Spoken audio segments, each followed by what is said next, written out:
Bir zaman yıkmıştı bizi bir dalda, ayrılığı yok idi ya da hayalda.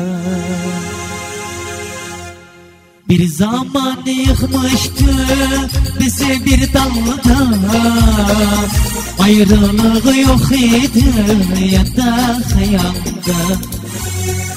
Bir zaman yıkmıştı bizi bir dalda, ayrılığı yok idi ya da hayalda.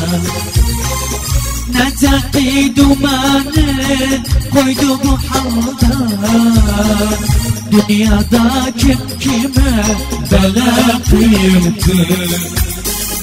Necati dumanı koydu bu halda, dünyada kim kime bela kıydı.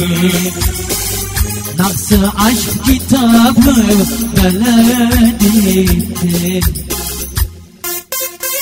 Bir daha armağan ettim Mahmut Berber.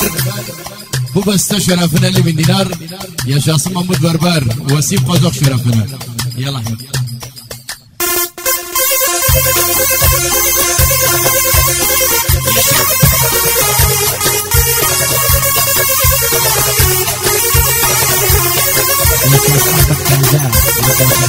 Aynen sana. Yaşasın. Yallah lan sabah. Yaşasın.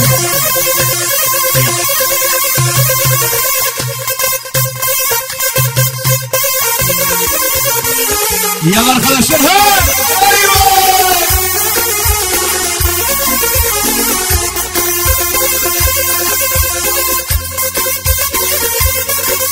yaşasın şirket Mertin şöyle.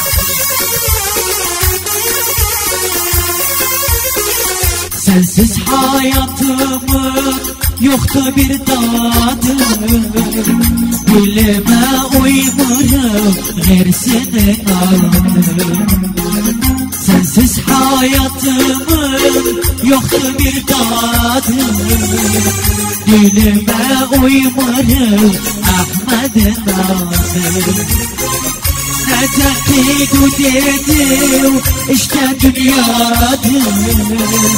dünyada kim kime bela kıydı. Necati dedim işte dünyada kim kime bela kıydı. Nasıl aşk kitabı beleditti. Armağan geldi. Beyter. Yallah Hamid, inşallah Ahmet Aynen. Armağan geldi. Ekrem Sakar'dan. Bir daha Ali Aktaş şerefine, Muhammed Aktaş şerefine, bir de Vecdi şerefine, bütün bölgelerin şerefine, çevirsen Erhan'ın şerefine, sağ olsun Ekrem Sakar'dan, bir Ekrem Sakar'dan. Bir daha Şerefin Karadı. Bes Hirakat Zantırman. Ali Mufid.